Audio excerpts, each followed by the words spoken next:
So mga naon na mga idol no.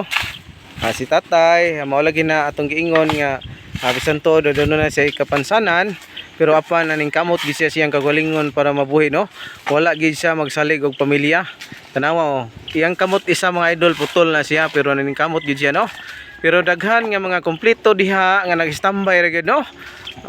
Mo nang si tatay wala gid sa magsalig og pamilya kay naning kamot gid siya siyang kagalingon.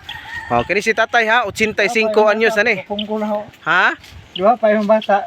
Duha pag yung bata pagkapungkol mo. Oh, yamot. Sus no. Yamot magibiyab. Mo ni mga idol. Mo na mga idol. Bisag tuod og na pungkol yang kamot isa. Pero namunot gid siya no.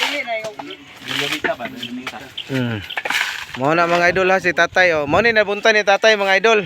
Daghan na kay nabuntan si tatay karong adlaw. Tara napod silang mga idol ani mo gaihap. Kani si Idol Pablo. Mo ni sinaligan ni kuan Jem de los Santos.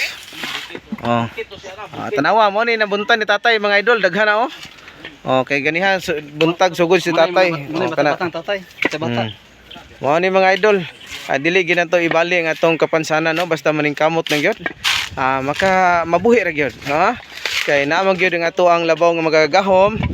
Usa gyud nga motabang kanato no. Mo ni mga idol tatay ning kamot di siya gayo. Hanapod ang among mga kaubang hanggaw nagatong pod gatanaw.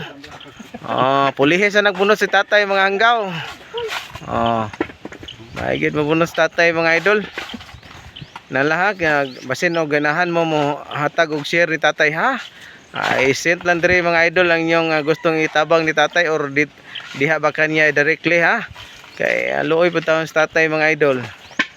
Basin lang ko og isang salmon lang kun taon bugas pa din yung ihatag kay aron matabangan po nato gamay sa tatay ba. Mo na mga idol.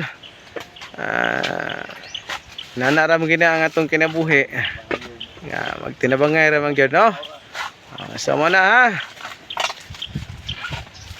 Okay, paspas kayong bunot tatay. Tagsaray ko sa lubi. Okay mga idol, thank you for watching. Tay, tumang sa tay. Okay ra ka i-upload? Okay ra i-upload video? Ha? Tay? Okay ra ka? Sige.